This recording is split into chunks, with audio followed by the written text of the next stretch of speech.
Boomer and Gio. BT and Sal. Evan and Tiki. Keith McPherson, your nighttime host on The Fan. On the fan. On the fan. On the fan.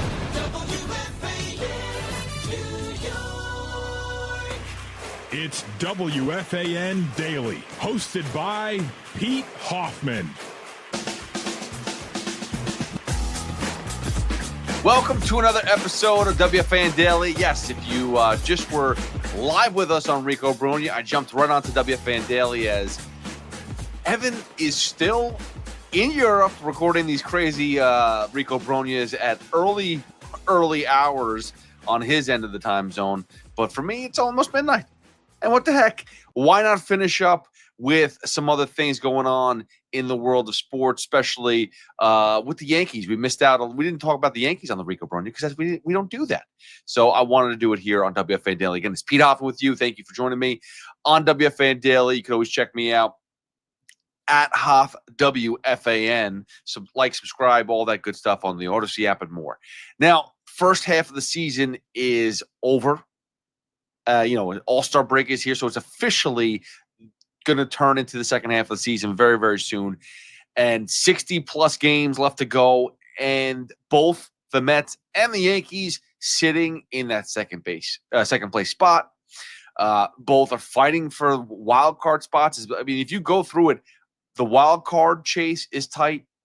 The division race is tight on both ends. So it's going to be a grind of the last 2.5 months to this baseball season. And it both ended on Sunday for both teams with a loss. And it wasn't fantastic. It was the Mets doing what they've been doing recently, not scoring with runners in scoring position, not getting big hits with runners in scoring position. For the Yankees, they couldn't hit in Mananga. They just were besides Giancarlo Stanton, that was the only offense they really had. And they both, the Yankees lost a series to the Cubs. The Mets ended up winning the series versus the Royals. But, Sunday, it leaves a little bitter taste. But the fact is that now we can push the first half behind. And in the end, both teams are still fighting, but are clearly in this playoff hunt. So for all the ups and downs of the season, you much rather be here than a team like, for example, the Atlanta Braves, who are far away from getting back into this playoff race. And if the Yankees go into Atlanta strong Friday, Saturday, Sunday, and can wipe the floor with Atlanta, I mean, you're talking about a team that's basically done. That if anything, they might be looking to trade during the deadline. So there's a few teams that are on the cusp, and I'd much rather be where the Mets and Yankees are, where they're both 10-plus games over 500. It's not a question of if they're going to be in the playoffs. It's just, are they going to be top of their division? That's where it comes down to right now. They're going to be fighting all the last 66 games of the season to see if they can get the division. And that I'm okay with. Has it been a crisp and easy and exciting first half? Yeah, of course it did. There's some really good moments, but there's been a lot of like, oh my God, these teams, how terrible can they be? The flaws are there. You see it. The Yankees, you could still see the fundamental defensive flaws that they have consistently. And, even with Jazz Chisholm going to second base, you still see Anthony Vulpi and not trying to kill him, but 2 plays on Sunday again where it's like he can't turn a double play. His throw to first is not strong enough.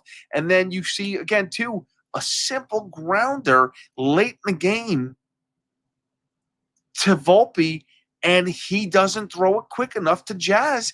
And Dansby Swanson, a force out at second base, he gets in there. And they review it, and it's just, this is the type of stuff that gets Yankee fans nervous and agitated with Anthony Vulpi. And now you talk about a guy who not only hasn't been good defensively, his offense, which at one point in time, Anthony Vulpi had an OPS closer to 720, 730, whatever, that was good for him.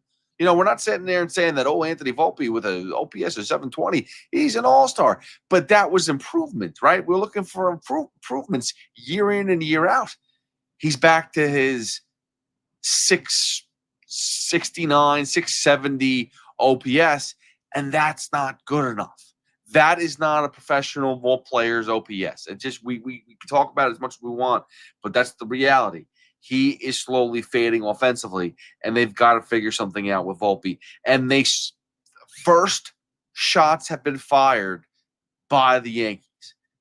And I'm not talking about anything with the major league team just yet, but the fact is that they signed or drafted 2 shortstops. And now listen, shortstops seem to always be the thing that gets drafted anyway, because it's easier to draft a guy at shortstop and eventually make him play something. If he can play shortstop, he can basically play anywhere on the diamond. That's the idea, right?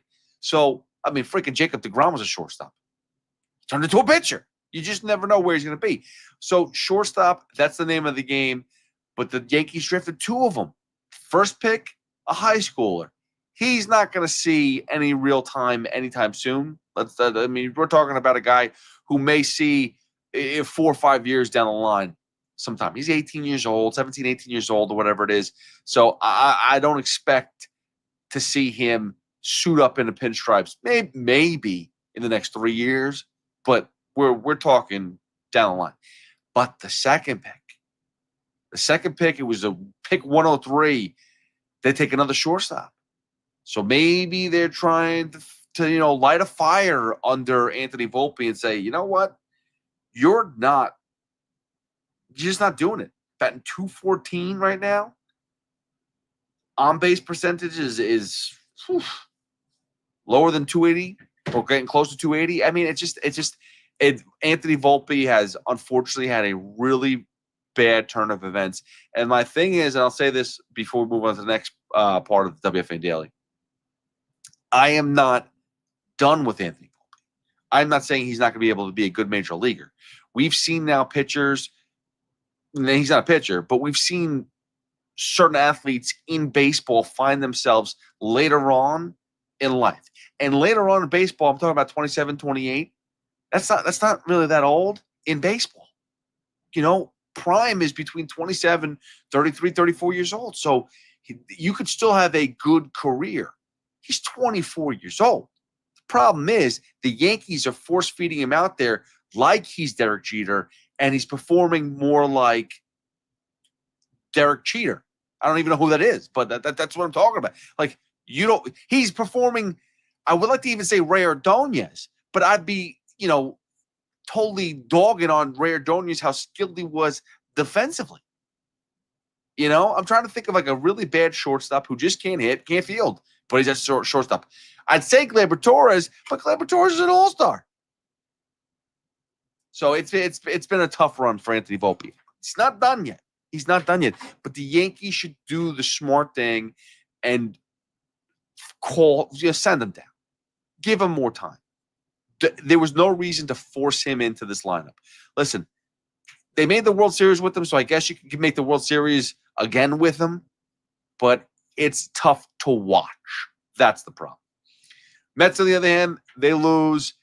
Again, no offense until the ninth inning. It was good to see Sean Manaea back. It was good to see Mark Vientos hitting again. But overall, it just wasn't really a very strong offensive series for the Mets, and that's continuing to be the burden. I do think that the number one thing the Mets have to do is go out and get a starting pitcher, because I don't trust, even with Manaea being back and Kodai Senga being back, Clay Holmes is a 5-inning pitcher. Now, if he's in the back end of the rotation, okay, that's okay. He's a 5-inning pitcher. Frankie Montas, he's going to be a 5-inning pitcher as well. David Peterson's the one guy that you can maybe trust that he's going to give you close to 7 innings. Sean Manaea, again, we haven't really seen much from him. This is his first, 3 1/3 innings that he's pitched so far this season in the major league. So we're going to hopefully he can return to what he was last year. But is that 6, 7 innings? Let's hope. And we know Kodai, even though we'd like to think Kodai Senga is going to give you length, he's really a 6-inning pitcher too. It's more about being delicate with him and at some point in time, they're going to have to go to the 6-man rotation. So why not? And think about this. If we're talking about playoffs, which is basically how I started this episode, is no matter how bad these teams may have seemed and looked, They're both in the playoff hunt. They're both in the hunt for their division, right? So we're talking about these teams are going to be in the playoffs. Don't you want to go into the playoffs with an awesome starting rotation? Clay Holmes not going to see a start. He's just not. I don't think he's a starting pitcher in the Mets rotation come the playoffs. I think he's going to be a out of the bullpen arm. I do. Frankie Montas not going to see real innings. It's going to be Sean Manaea, Kodai Senga, and David Peterson. Those three. Do you want to get a fourth guy? If you do, he's got to be an ace. I want someone better than those three guys, and I'd be comfortable with that. And then you can go 4-man deep. And if you have a top end of the rotation, and then you can start doing. Think about this. And again, we're so far ahead of the playoffs, but think about this. Think about an outing where Kodai Senga gives you 5 innings, but that's what he could do. But he shuts down a team for 5 innings, and then you bring in Clay Holmes for 5 innings in the playoffs. That is doable. That's great. I know that's 10 innings, but that's saying they have to go to 10 innings because the team can't hit. But the point is, you can combine those two together. You can have a guy like Clay Holmes go deeper into games because that's what's going to happen. You're going to be in tight games. You're going to go up against top-level pitching come playoff time, and you're going to need these arms. You're not going to be able to – I'm sorry, so far, when it comes down to bullpen arms for the Mets, there's not many guys I trust besides Edwin Diaz. So, yeah, I'd prefer almost thinking ahead. All right, David Peterson starts game 1. He gets me 7 innings. Then I can go to maybe a Reed Garrett, maybe, and then go to Edwin Diaz. And then I can go in game 2, I go to Sean Manaea. In game 3, that's where you go Kodai. Or you have somebody else before that give you 7 innings. So, again, I think that there's a lot of play here. And, again, you just never know injury-wise, too. Might as well stock up because you're not going to be able to rely on those back end of the rotation guys come playoff time. Why not go and try to get somebody else in here that's a start top of the rotation. Thank you. Pitcher. That's what I'm looking for. Mets, they got a 2-way player. They got the guy that sniffed a Coke line off of the third base from Michigan. That's what I know him for. That's what you know him for. Go look it up. That's exactly what he did. And whether it's funny or not, it looked like he got some guts. He got some balls. He got something to do that. 2-way player. I think he's more of a pitcher from what I understand, but whatever. Like, again, these prospects that they've drafted, none of these guys are going to be seen in the next 2 years. So it is what it is. We'll see them down the line, and hopefully they turn into something, or you turn them into something else. Hopefully you could trade them somewhere and then bring them in. Bring in a top-level player. That's the goal here. You just want to continue to build prospects, build up their ability, and either they turn out to be the next Pete Alonso, turn out to be next Brandon Nimmo, or they turn out to be trade bait for a guy like Francisco Lindor. That's the hope here. But again, there's a lot to get into. We'll this whole week, I'm not sure if we're going to watch the festivities live, but maybe I'll do something like that. I mean, Jazz Chisholm is going to be in the Home Run Derby if you're excited about that. So on Monday night, you get to watch Jazz Home Run Derby. Maybe we'll talk about the All-Star Game too. I mean, again, that to me, it's fun. The kids are excited about it, I guess, but to me, it's not as exciting as it once was, but we'll watch it. And the whole thing about Juan Soto and the All-Star Game, I think I talked about it already, but I just want to remind everybody that Juan Soto made his comments last week about the money. And I know people are pissed about that. I am happy to hear him talk that way. And I've said it on my show this Saturday morning when I was on air on WFAN, and I'll say it again. Juan Soto signed a 15-year deal with the Mets. He's got an opt-out after the first 5 years. So if he wants the Mets to step up and say, you're not going anywhere, we're going to give you more money, then the next 5 years have to be the best. He needs to give his best self. He needs to be an elite ball player.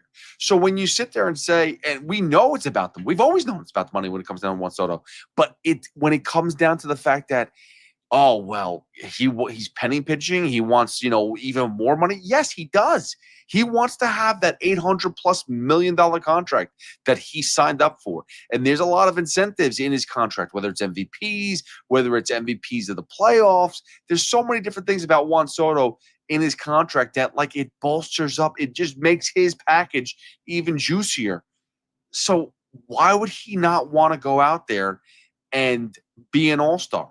If he's not an all-star, that means that maybe his numbers aren't as good as he wants them to be to make more money, right? If he's not an all-star in the next 5 years, if he opts out, he can't convince the Mets or anybody else to be like, hey, listen, I'm opting out because I'm going to make more money in free agency. Really? You haven't been an all-star. You haven't been this. You haven't been what we paid you to do.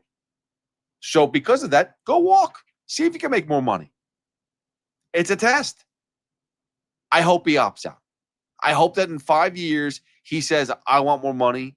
And I hope the Mets can say, no, you're not going to go make more money anywhere else because we're going to give you more money here. You're a Met for life. That's what I hope. I hope he's a money-hungry whore. I really do. That being said, thank you for listening to another episode of WFAN Daily.